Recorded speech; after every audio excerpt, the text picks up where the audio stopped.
आज का हमारा टॉपिक है विद्युत क्षेत्र की तीव्रता ज्ञात करना विद्युत द्विध्रुव के कारण। यानी यदि कोई विद्युत द्विध्रुव है तो उस विद्युत द्विध्रुव के कारण जो विद्युत क्षेत्र की तीव्रता उसके आसपास होगी उसके विद्युत क्षेत्र में, उसका मान कितना होगा। पिछले टर्न पे हम लोग पढ़ चुके थे कि इसमें दो पार्ट हैं, एक अक्षीय स्थिति और एक निरक्षीय स्थिति। शार्ट में अगर यहाँ पर हम थोड़ा सा इसको रिवाइंड कर दें तो जिस बिंदु पे हम तीव्रता का मान निकालेंगे, यदि वह विद्युत द्विध्रुव की लंबाई की ही दिशा में होगा तो हम उसे अक्षीय स्थिति कहेंगे, और यदि वह उसकी लंबाई की दिशा में न होकर किसी अन्य दिशा में होगा, यह हमारा द्विध्रुव हो गया, और लंबाई की दिशा में न होकर यदि वह बिंदु किसी अन्य दिशा में होगा और उस बिंदु पर हमें तीव्रता निकालनी हो तो उसे हम निरक्षीय स्थिति कहेंगे। तो आज हम अक्षीय स्थिति में तीव्रता कैसे निकाली जाती है इसके बारे में पढ़ेंगे। अब द्विध्रुव के कारण अक्षीय स्थिति में हमें तीव्रता निकालनी है, तो हम मान लेते हैं कि यह हमारा एक विद्युत द्विध्रुव है जिसका परिमाण कितना है, Q परिमाण का विद्युत द्विध्रुव है, और इसके जो बीच की दूरी है, बीच की दूरी कितनी है 2L। तो अगर इसका मध्य बिंदु हम ले लें, मध्य बिंदु को हम O मान लें, तो मध्य बिंदु O से इस माइनस Q की दूरी कितनी होगी, L होगी, और इस प्लस की दूरी कितनी होगी, यह भी L होगी। अब हम इसके अनुदिश यानी अक्षीय दिशा में, क्योंकि गणना हम किसके लिए कर रहे हैं, अक्षीय स्थिति में तीव्रता के लिए, तो इसके अक्ष की दिशा में एक बिंदु ले लेते हैं P, और इस बिंदु P पे हमें क्या ज्ञात करनी है कि इस विद्युत द्विध्रुव के कारण तीव्रता कितनी होगी, यानी हमें E का मान निकालना है। अब इसको निकालने का तरीका क्या होगा, सबसे पहले हम इसकी दूरी माप लें। दूरी कहाँ से मापें, इस द्विध्रुव के मध्य बिंदु से। मध्य बिंदु से हम मान लेते हैं कि यह जो बिंदु है यह कितनी दूरी पर स्थित है, जहाँ पे हमें तीव्रता निकालनी है, यह r दूरी पर स्थित है। तो r दूरी पर जो बिंदु है इस पर हमें E का मान निकालना है। अब शुरुआत कैसे करेंगे, एक आवेश के कारण तीव्रता कितनी होती है इसकी गणना हम लोग पहले कर चुके हैं और उसका हमें शायद सूत्र भी पता है। एक आवेश के कारण जब तीव्रता निकालते हैं तो सूत्र क्या होता है, 1/4πε0 के इंटू Q/r²। सेम इसी सिद्धांत पे हम यहाँ भी आगे बढ़ेंगे। यहाँ पर कैसे करेंगे, यहाँ पे दो आवेश हैं, एक -Q है और दूसरा +Q। ये -Q है और ये +Q है।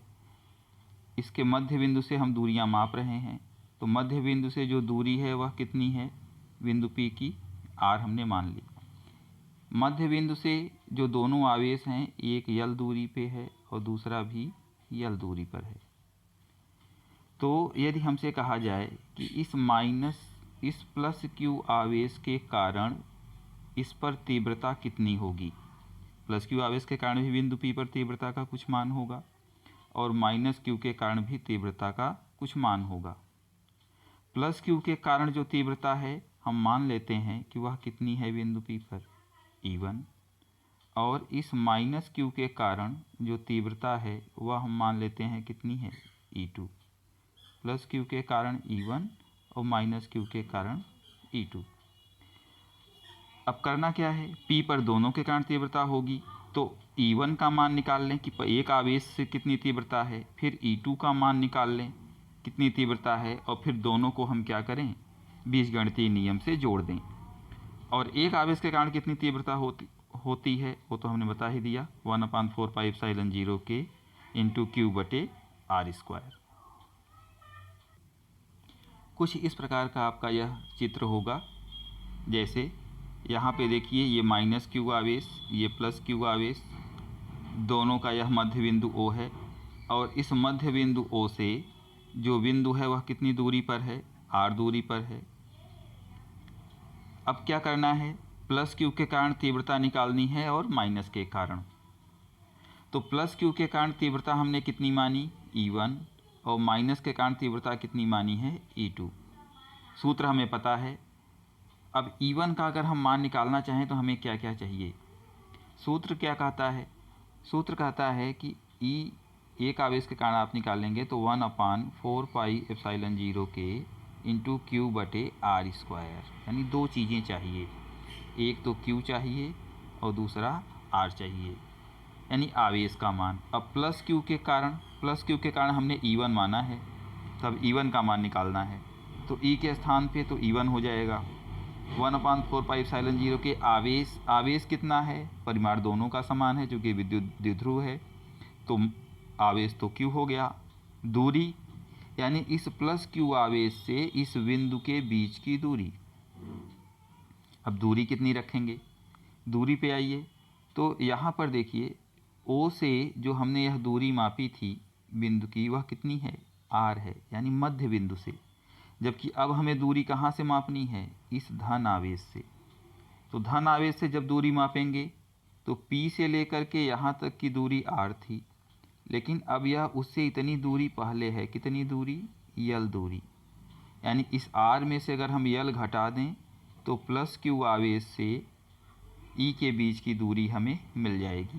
तो R में से L को हम क्या करें, घटा दें, तो R में से अगर आप L को घटा देंगे तो आपको क्या मिल जाएगा, R माइनस L, यानी प्लस Q आवेश से दूरी का भी मान मिल गया हमें, कितना मिल गया, R माइनस L। अब क्या करना है, केवल मान रख देना है, मान रखिए प्लस Q आवेश से, तो E1 बराबर 1/4πε0 के इंटू Q बटे दूरी कितनी थी प्लस Q से, R माइनस L का होल स्क्वायर। अब E1 की दिशा क्या होगी, प्लस Q है, प्लस से हम जानते हैं बाहर की ओर होती है, यानी जो E1 होगा उसकी दिशा कहाँ होगी, बिंदु P पे बाहर की ओर। अब आ जाते हैं E2 पे, E2 क्या है, माइनस के कारण, तो माइनस के कारण आवेश तो वही होगा, परिमाण वही होगा, लेकिन अब दूरी की गणना करेंगे। देखिए यहाँ तक तो R है, लेकिन यह यहाँ से थोड़ा और आगे है, कितना आगे है, L आगे है, तो R में L को जोड़ दें तो माइनस Q आवेश से दूरी मिल जाएगी। तो माइनस Q से जो दूरी है वह कितनी हो गई, R प्लस L, दोनों मान मिल गए, आवेश का मान माइनस Q, दूरी R प्लस L, तो मान रख दीजिए माइनस Q आवेश के कारण बिंदु P पर तीव्रता वह कितनी हो जाएगी, E2 बराबर 1/4πε0 के आवेश बटे दूरी, यानी R प्लस L का होल स्क्वायर। तो हमने बिंदु P पर दोनों के कारण तीव्रता निकाल ली।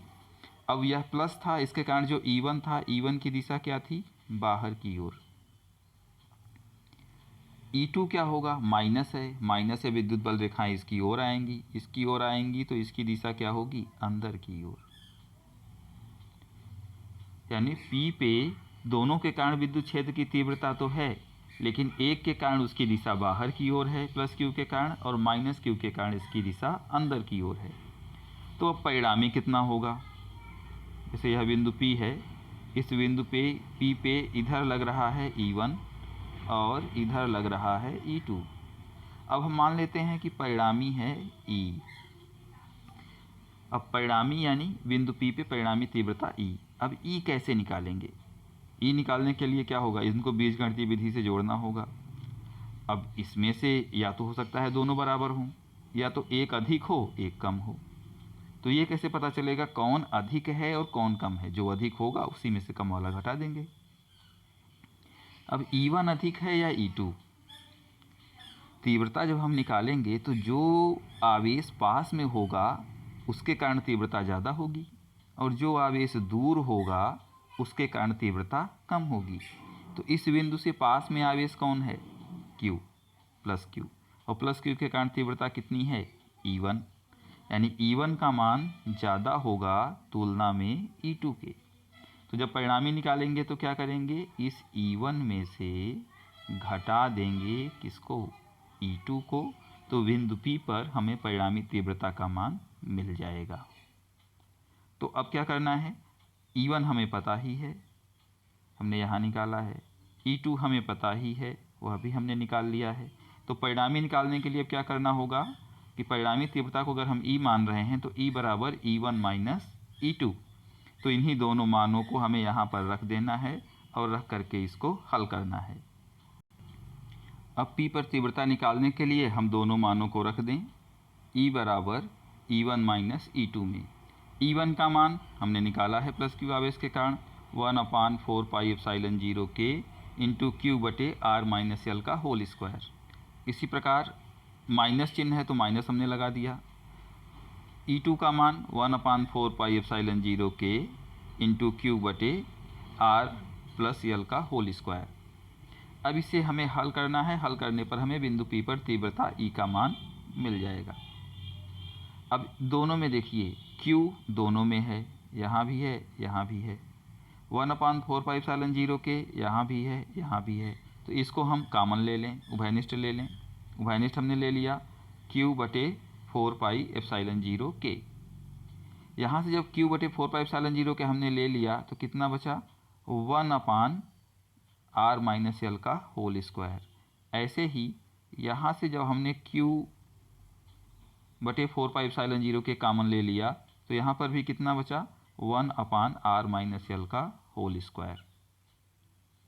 अब एक स्टेप और नीचे आते हैं, यहाँ तक हो गया।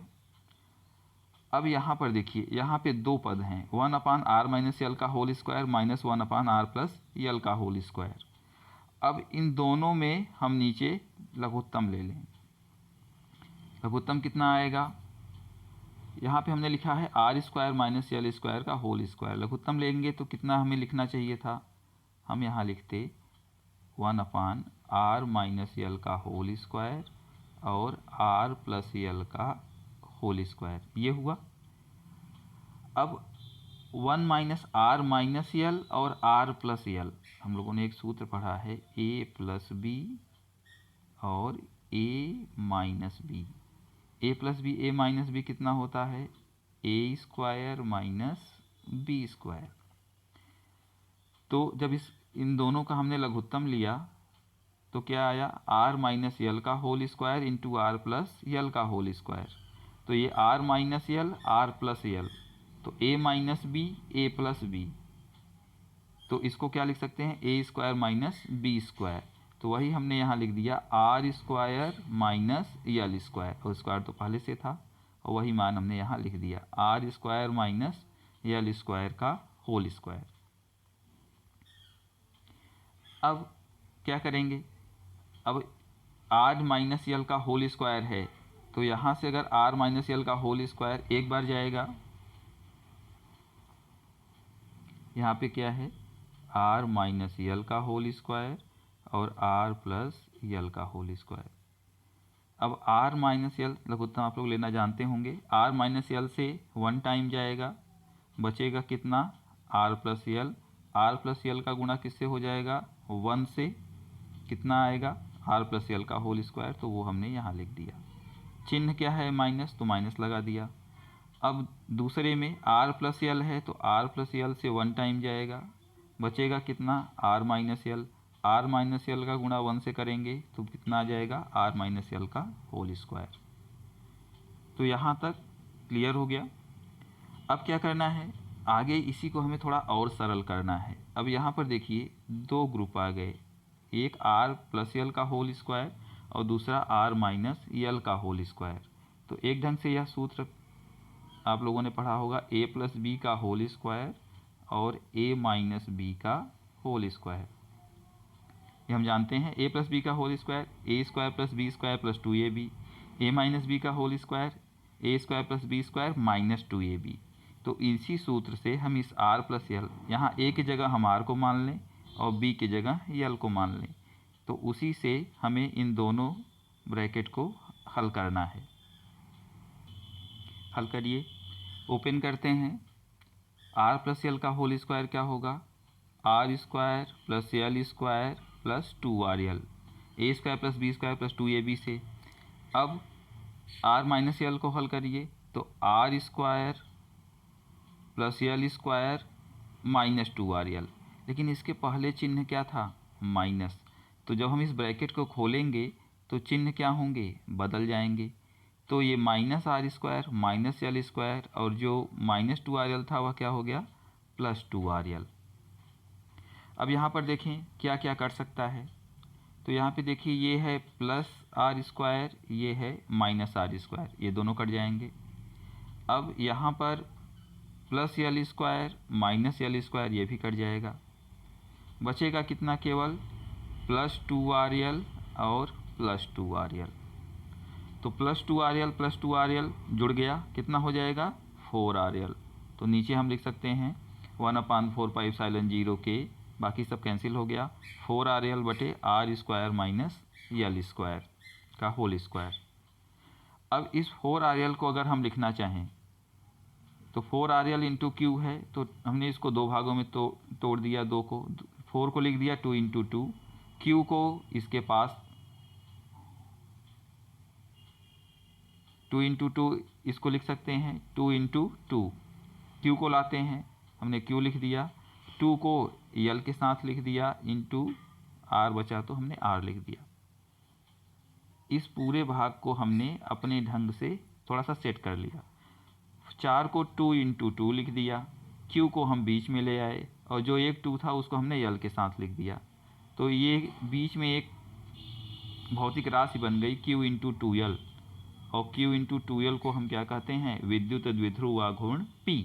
तो इसके स्थान पर Q इंटू 2L के स्थान पे हम कितना लिख सकते हैं, विद्युत द्विध्रुव आघूर्ण P। हमने P का मान रख दिया तो क्या मिल गया 2PR, जहाँ पे Q इंटू 2L था वहाँ पे हमने क्या रख दिया P। सूत्र कौन सा लगाया, P बराबर Q इंटू 2L। यदि अब ये मान लें कि L का मान R से बहुत छोटा हो, हम जानते हैं कि द्विध्रुव है तो द्विध्रुव प्लस Q माइनस Q, और यह इन दोनों के बीच हमने बताया था कि जो दूरी होती है वह बहुत ही कम होती है। तो 2L दूरी हमने माना था तो हमने 2L का भी आधा कर दिया L, और जिस बिंदु पे निकाल रहे हैं R वह तो इससे बहुत दूर होगा। तो इस R की तुलना में जो द्विध्रुव के बीच की आधी दूरी है वह तो बहुत ही कम होगी, यानी L की तुलना में R की तुलना में L क्या होगा, बहुत ही छोटा होगा। इतना छोटा होगा कि हम इसे छोड़ सकते हैं, नगण्य मान सकते हैं। तो अगर इसको नगण्य मान लेंगे तो क्या होगा, नगण्य मान लेंगे तो यहाँ से जो L² है यह ख़त्म हो जाएगा। L² ख़त्म हो गया तो बचा कितना, नीचे केवल R² बचा और उसका स्क्वायर बचा। तो R² का स्क्वायर क्या हो जाएगा, R पे पावर 4। अब यह बचा R पे पावर 4 और ऊपर एक R पहले से है, तो R बटे R पे पावर 4। तो एक R से एक कैंसिल हो जाएगा, बचेगा कितना, 1/R³। तो यहाँ पे बचा 2P। अब इस मान को अगर हम नगण्य मान लेंगे तो कितना बचेगा, 1/R³, और यहाँ पे हमने ऊपर बचा 2P और नीचे 1/R³। तो हमें एक सूत्र मिल गया उस बिंदु पर विद्युत क्षेत्र की तीव्रता निकालने के लिए। अब यदि वायु या निर्वात है तो K का भी मान कितना हो जाएगा, 1 हो जाएगा। K का मान अगर हम 1 रख दें तो हमें सूत्र मिल जाएगा E बराबर 1/4πε0 इंटू 2P/R³। तो इन दोनों सूत्रों से हम उस बिंदु पर तीव्रता की गणना द्विध्रुव के कारण कर सकते हैं। किस स्थिति में, अक्षीय स्थिति में। अब यहाँ पे हमने एक चीज़ अभी नहीं निकाला, क्या, तीव्रता की दिशा, क्योंकि सदिश राशि है तो उसकी दिशा भी होगी। अब यहाँ पर दिशा क्या होगी, यह -Q था, यह +Q था, ये बिंदु P था, E1 इधर था, E2 इधर था, E1 का मान ज़्यादा था, यानी जिधर E1 था उधर ही परिणामी की भी दिशा होगी, यानी P बिंदु पे बाहर की ओर। P बिंदु पे बाहर की ओर का मतलब कि अगर यहाँ पर आए तो यह दिशा किधर जाएगी, -Q से +Q की ओर, यानी द्विध्रुव में यह दिशा विद्युत क्षेत्र की -Q से किधर होगी, +Q की ओर। तो इस ढंग से हम अक्षीय स्थिति में द्विध्रुव के कारण विद्युत क्षेत्र की तीव्रता ज्ञात कर सकते हैं।